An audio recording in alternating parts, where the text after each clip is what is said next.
Hello and welcome back friends. आज हम motivational article पढ़ेंगे द आर्ट ऑफ लेटिंग गो। तो लेट गो या लेटिंग गो इसका मतलब होता है जाने देना, छोड़ देना। तो इसकी क्या कला होती है इसके बारे में सीखेंगे। Leave your past behind. जो समय बीत गया है, जो आपका अतीत है, पास्ट है, उसको पीछे छोड़ दो। अगर वो एक तरीके की बाधा, हिंड्रेंस बन रहा है आपकी प्रोग्रेस में, तो उसको पीछे छोड़ दो। डिटेल में इस आर्टिकल को पढ़ेंगे और आप इसके थ्रू कम से कम 25 न्यू वोकेबलरी वर्ड सीख सकते हो इन कॉन्टेक्स्ट, और साथ ही साथ कॉम्प्रीहेंशन रीडिंग स्किल्स एनहेंस कर सकते हो। आइए शुरू करते हैं। You cannot rewrite the opening chapters of your life, but you can author the pages that follow. Rewrite दोबारा से लिखना, ओपनिंग चैप्टर्स हो गया जो शुरू के आपकी लाइफ के पहले के अध्याय हैं, चैप्टर्स हैं, पार्ट्स हैं।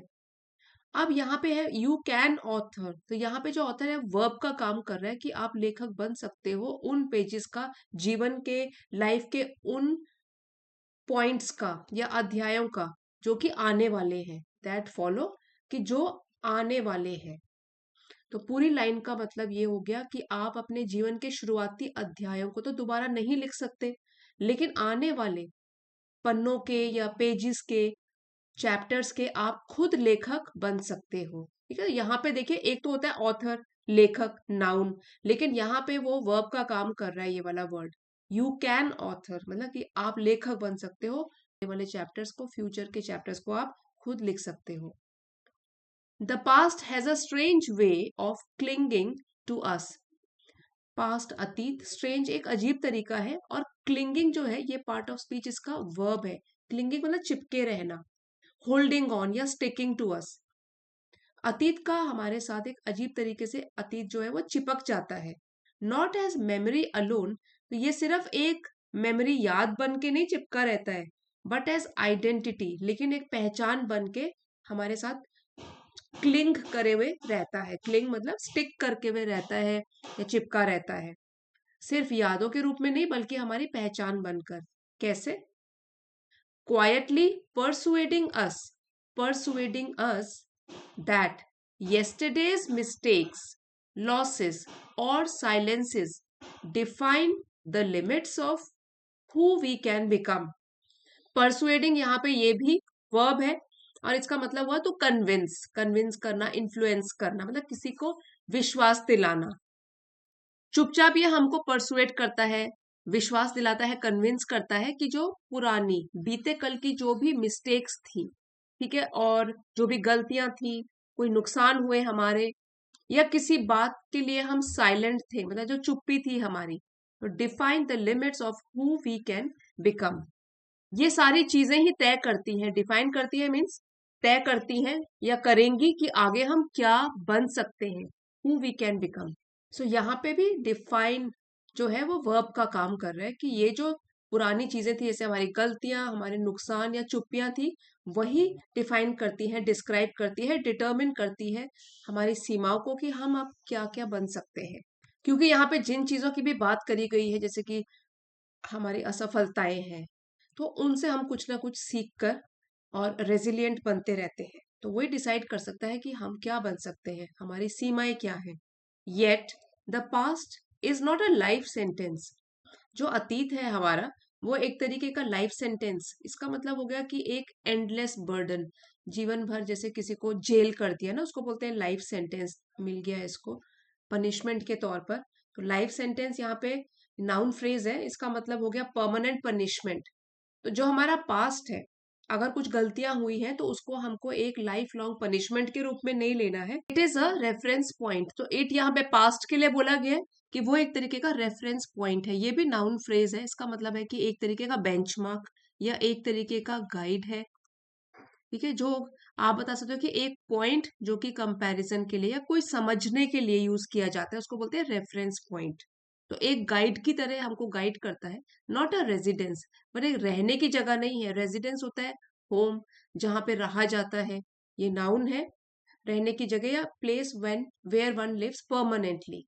अब देखिए इसका meaning, yet the past is not a life sentence, it is a reference point, not a residence. तो लेकिन अतीत जो है, पास्ट है, वो कोई हमारे जीवन भर की सजा नहीं है, वो तो सिर्फ एक रेफरेंस पॉइंट या गाइड है, एक संदर्भ बिंदु है, ठीक है, एक तरीके की संदर्भ है, कोई रहने की जगह नहीं है कि हम उसी में ही ड्वेल करते रहे, उसी के बारे में सोचते रहे और अपने आप को कोसते रहे। What has already happened may explain you, but it does not own you. जो पहले से ही हो चुका है, may explain you, हो सकता है उससे आपने कुछ सीख लिया, तो वो वाले जो भी इंसिडेंट्स हैं आपको कुछ ना कुछ समझा सकते हैं, एक्सप्लेन कर सकते हैं, but it does not own you. लेकिन वो वाला टाइम या जो भी इंसिडेंट्स हैं वो आपके मालिक बनकर नहीं रह सकते, दे कांट ओन यू, ठीक है, मतलब कि वो आपके सिर के ऊपर हावी नहीं हो सकते। इसलिए पास्ट में ही ड्वेल करते रहना ये ठीक नहीं है। To live well is to recognize when reflection turns into rumination। Rumination, live well अगर आपको ठीक से रहना है या अच्छा जीवन जीना है तो रिकॉग्नाइज करना, पहचानना। व्हेन रिफ्लेक्शन, तो रिफ्लेक्शन होता है अपने अंदर झांक कर आत्मचिंतन करना, गहराई से सोचना समझना, टर्न्स इनटू रूमिनेशन। रूमिनेशन एक नाउन है, इसका मतलब होता है ओवर थिंकिंग, ठीक है, बहुत ज्यादा सोचना, overthinking, to ruminate over something.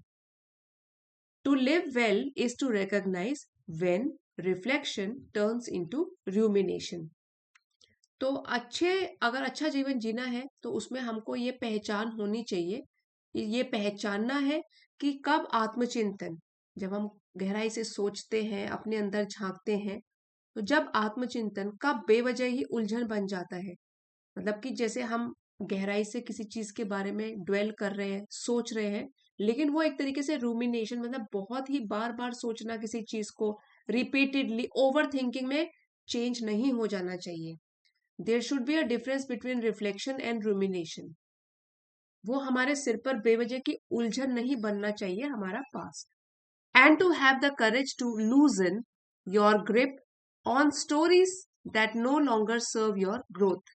और इतना आप में साहस होना चाहिए, करेज होना चाहिए, ताकि आप ढीली कर सको जकड़, लूजन, ढीला कर देना अपनी ग्रिप को, अपनी जकड़ को उन कहानियों पर जो कि अब आपके ग्रोथ में कुछ भी सहायक सिद्ध नहीं हो सकती। तो आपको उन कहानियों को छोड़ने का साहस रखना होगा जो हमारे विकास में अब एक तरीके से बाधा बन रही है, रुकावट बन रही है। ऐसे पास्ट में जो स्टोरीज रही हैं, कुछ घटनाएं रही हैं, उनको भूलना होगा और छोड़ना होगा। Leaving the past behind is not an act of denial. Denial, deny से बना है, डिनाय क्या होता है, मना करना, ठीक है, और डिनायल जो है वो नाउन है और इसका मतलब होता है रिफ्यूजल, रिजेक्ट करना। तो अगर हम पास्ट को पीछे छोड़ देते हैं, उसके बारे में नहीं सोचते, living the past behind is not an act of denial. तो अतीत को पीछे छोड़ना इनकार करना नहीं है, मना करना नहीं है, it is an act of discernment. Discernment, discernment ये भी एक नाउन है, इसका मतलब होता है सही गलत की पहचान, एबिलिटी टू जज क्लियरली, या विजडम भी बोलते हैं इसको, विजडम। तो ये तो बल्कि एक ऐसा एक्ट है जो कि बहुत सोच समझ के या गहराई से सोच के सही गलत को पहचान कर ये एक्ट, मतलब इस काम को करते हैं। Living the past behind is not an act of denial, it is an act of discernment. अतीत को पीछे छोड़ना ये इनकार करना नहीं है या पीछे हटना नहीं है अपने रास्ते से, बल्कि ये तो एक विवेकपूर्ण, मतलब कि अपने सोच समझ कर कोई एक्ट, कोई काम किया है, वो है कि आपने कुछ सोचा समझा कि मेरी ग्रोथ में तो अब ये सहायक हो ही नहीं रहा है, ये मुझे आगे बढ़ने ही नहीं दे रहा है, मैं अतीत में ही अटका रहता हूँ, पिछली बातों को सोचता रहता हूँ। तो इसलिए डिसर्नमेंट है ये आपकी विजडम है कि आप अतीत को भूलना चाहते हो। It means extracting wisdom without carrying the weight. बहुत अच्छी बात कही गई है यहाँ पे, फिलॉसफी समझिए यहाँ पे। इट मीन्स मतलब अगर आप पास्ट को पीछे छोड़ देते हो, इसका मतलब हुआ कि आपने एक्सट्रैक्ट किया, मतलब निकाल लिया क्या, विजडम, जो भी समझदारी, बुद्धिमानी, ये सब थी इसमें, और विदाउट कैरिंग द वेट, और उसको बोझ की तरह नहीं लिया। सो इसका मीनिंग हो गया कि बिना बोझ उठाए अपने अनुभवों से सीखना। जो भी हम सभी की लाइफ में पास्ट में कुछ ना कुछ गलतियां रही होंगी, कुछ फेलियर्स रहे होंगे, लेकिन वो हमारे सिर पे एक बर्डन की तरह नहीं मंडराते रहना चाहिए। जो भी हमने उन गलतियों से सीखा वो हमको एक्सट्रैक्ट करना है एक विजडम की तरह। Learning the lesson without reliving the pain, मतलब नए नए सबक सीखना, कि सबक समझ लेना और उन मिस्टेक्स को दोहराए बिना। रीलिव का क्या मतलब होता है? दोबारा से जीना, विदाउट, बिना रीलिव किए उस दर्द को, मतलब उस दर्द को दोहराए बिना उसमें जो सबक था उसको सीख लेना। अब क्योंकि ये काफी मुश्किल लाइंस थी, एक बार फिर से पढ़ लेते हैं। Living the past behind is not an act of denial, it is an act of discernment. It means extracting wisdom without carrying the weight, learning the lesson without reliving the pain. अगर आप अपने past को पीछे छोड़ देते हो तो इसका मतलब ये नहीं है आप गिव अप कर रहे हो, हार मान रहे हो, बल्कि ये है सोच समझकर ये वाले काम कर रहे हो। और इसका पूरा मीनिंग हो गया कि बोझ उठाए बिना अपने अनुभवों से, एक्सपीरियंसेस से सीखना और दोबारा से उस दर्द को झेलने के बजाय सिर्फ उसमें जो सबक था उसको सीख लेना। Many people remain stuck not because they are incapable of moving forward। तो कई लोग जो है वो वहीं पे ही चिपके रहते हैं, अटके रहते हैं अपने पास्ट में और खुश नहीं रहते, आगे भी नहीं बढ़ पाते। इसलिए नहीं कि वो आगे बढ़ने में असमर्थ है, इनकेपेबल है, उनमें कैपेसिटी नहीं है, but because familiarity familiarity feel safer than possibility. अब दो चीजों का कंपैरिजन हो रहा है, एक हो रहा है फेमिलियरिटी, मतलब कि जो नोन है, जानी पहचानी है, और पॉसिबिलिटी हो गई आगे संभावनाएं, कि हमको इसके बारे में लेकिन पता नहीं है, पॉसिबिलिटी है, चांस है, पोटेंशियल है, एक चांस है। तो कई लोग इसलिए एक जगह अटके नहीं रह जाते क्योंकि वो केपेबल नहीं है आगे बढ़ने के, बल्कि ये इसलिए होता है क्योंकि जो लाइफ, जो जिंदगी वो पहले से जानते हैं, चाहे वो थोड़ी सी डिफिकल्ट हो, दुख भरी क्यों ना हो, उनको वो फेमिलियर लगती है, सेफ लगती है। और नई पॉसिबिलिटीज जो है उन्हें रिस्की, अनसर्टेन लगती है। इस लाइन को एक एग्जाम्पल से समझते हैं, जैसे कि देखिए एक आदमी अगर एक जॉब जो उसको इतना पसंद भी नहीं है, डिसलाइक करता है, फिर भी वो उसी में रहना चाहता है, बाकी पॉसिबिलिटीज एक्सप्लोर नहीं कर रहा, क्योंकि उसको रूटीन पता है, ऑफिस का क्या रूटीन है, कौन से लोग उसके आसपास रहते हैं, सैलरी कितनी मिलेगी, तो उसको लगता है कि मैं सेफ हूँ।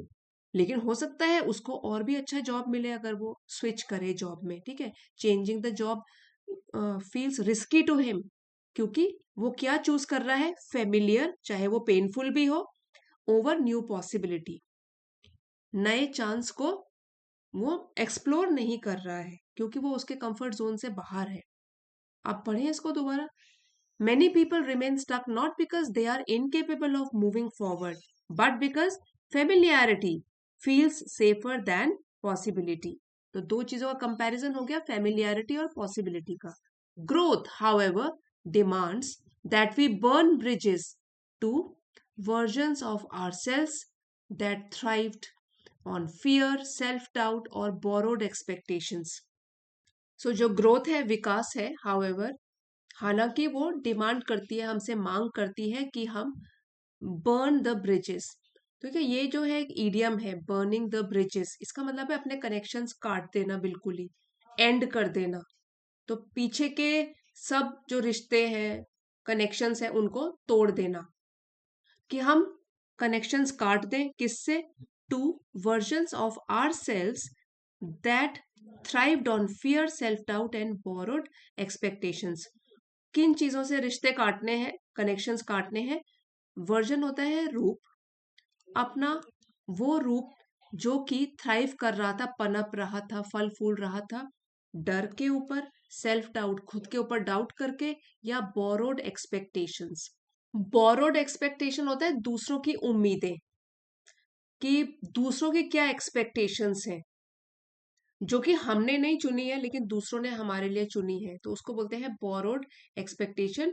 गोल्स और standards taken from other people, we have not chosen them. और अब पूरी लाइन का ये मीनिंग हुआ कि असली ग्रोथ तब होती है जब हम अपने पुराने वर्जन जो है, हमारा पुराना रूप है, जो कि पूरी तरीके से हमको छोड़ना पड़ेगा, क्योंकि वो किस तरीके से थ्राइव कर रहा था, वो किस तरीके से जी रहा था, सिर्फ डर के और सेल्फ डाउट करके, खुद पर डाउट करके, या दूसरों की एक्सपेक्टेशन के हिसाब से जिंदगी चला रहा था, उसको हमको छोड़ना पड़ेगा। बर्न ब्रिजेस, हमको उससे कनेक्शंस तोड़ने पड़ेंगे। ये भी अब एक एग्जाम्पल से समझिए, जैसे कि एक स्टूडेंट हमेशा सोचता है I am weak in English because others said so. ठीक है, मैं इंग्लिश में वीक हूँ, दूसरे लोग ऐसे सोचते हैं। लेकिन जब वही स्टूडेंट डिसाइड करेगा कि मुझे डेली प्रैक्टिस करनी है, दूसरों ने मुझे क्या लेबल दे दिया है कि मैं इंग्लिश में वीक हूँ, इसको मैं बिल्कुल इससे कनेक्शन तोड़ दूंगा, बर्न ब्रिजेस कर लूंगा, तो तब उसकी नई ग्रोथ शुरू होगी। सो ये हमको कनेक्शन काटने पड़ेंगे अपनी उस सेल्फ से जो कि हमेशा डरी सहमी सी रहती है।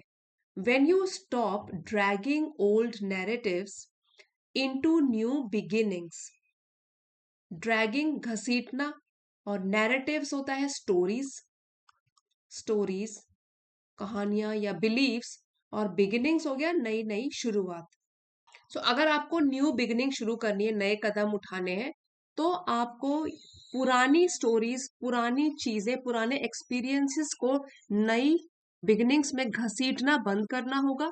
You finally give the present a fair chance to breathe. तो जब आप ऐसा करते हो, पुरानी कहानियों को नई बिगिनिंग्स में घसीटना बंद कर देते हो, तब आपका जो प्रेजेंट है, मीन्स वर्तमान, अभी वाला समय है, उसको पूरा चांस मिलता है कि वो खुले में सांस ले, मीन्स उसके ऊपर कोई बर्डन ना हो। Step forward even if your hands still tremble. Tremble होता है कांपना। तो आपको आगे बढ़ना है, तब भी जब आपको डर लगे, आपके हाथ कांप रहे हो। Even if clarity comes later, तो क्लियर से बना है क्लैरिटी, और उस समय भी जैसे कि अगर आपका माइंड क्लियर नहीं है, फिर भी आपने अपने पास्ट को भूलकर आगे नई शुरुआत करी, तो क्लैरिटी नहीं है लेकिन फिर भी आप आगे बढ़ने की सोच रखते हो। Step forward even if your hands tremble, even if clarity comes later. आप आगे बढ़िए, भले ही आपके हाथ कांप रहे हों, भले ही आपके मन में क्लैरिटी ना हो। Time rewards those who show up with intention. Show up मतलब मन भी ना कर रहा हो, फिर भी अपने मेहनत करते ही रहना, पूरे इंटेंशन के साथ, पूरे एम के साथ, पर्पस के साथ। समय भी उसी को रिवॉर्ड देता है, उसको इनाम देता है, जो कि पूरे पर्पस के साथ, एम के साथ अपनी मेहनत करते रहते हैं। Not those who remain prisoners of memory. उनको टाइम रिवॉर्ड नहीं करता, उनको इनाम नहीं मिलता या फल नहीं मिलता, जो कि हमेशा ही कैदी बने रहते हैं अपनी यादों के। ठीक है, तो प्रिजनर्स ऑफ मेमोरी ये एक मेटाफोरिकल फ्रेज हो गई यहाँ पे।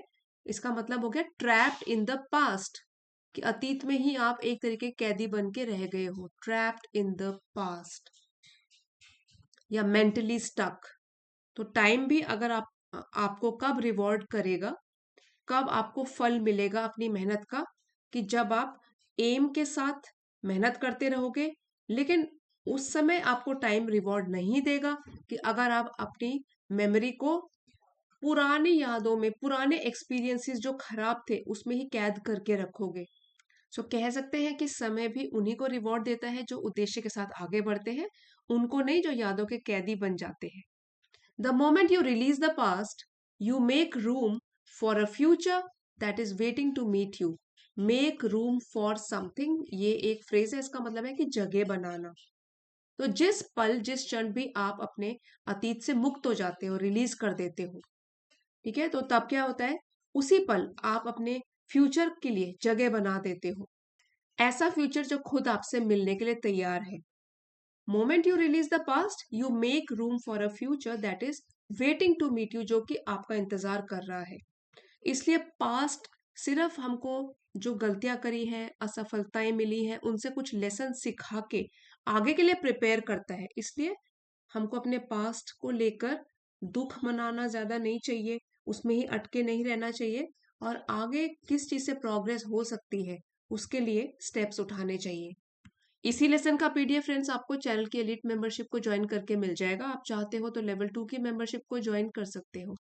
एक बार क्विक रिवीजन कर लेते हैं सारी वोकैबुलरी का अलोंग विद सिनोनिम्स। क्लिंगिंग होता है अटके रहना, holding on to something, sticking to something. Persuading convince करना, किसी को विश्वास दिलाना। डिफाइन डिस्क्राइब करना, पहचान बनाना। लाइफ सेंटेंस होता है जैसे कि आजीवन जेल में रहना, जिंदगी भर punishment, permanent punishment. Reference point होता है एक बेंचमार्क, एक गाइड। रेजिडेंस, जहां कोई रहता है, रहने की जगह। रूमिनेशन होता है ब्रूड करते रहना, बस सोचते रहना, बार बार सोचना, repeatedly thinking about the same thing, उसको बोलते हैं रूमिनेशन। डिसर्नमेंट, सोच समझकर। विजडम, जजमेंट और सही गलत को पहचानना, उसको बोलते हैं डिसर्नमेंट। अबिलिटी टू जज क्लियरली। डिनायल, डिनाई से बना है, इसका मतलब हो गया रिजेक्शन या रिफ्यूजल। एक्सट्रैक्टिंग, रिमूव करना, निकालना। फेमिलियरिटी, जाना पहचाना। पॉसिबिलिटी, आगे की संभावनाएं, something that may happen. Burn the bridges, अपने कनेक्शंस काट लेना, एंड कनेक्शंस। बोरोड एक्सपेक्टेशंस, दूसरों की जो एक्सपेक्टेशंस होती हैं, ठीक है, दूसरों की उम्मीदें। नैरेटिव्स होते हैं स्टोरीज, कहानियां या सोच।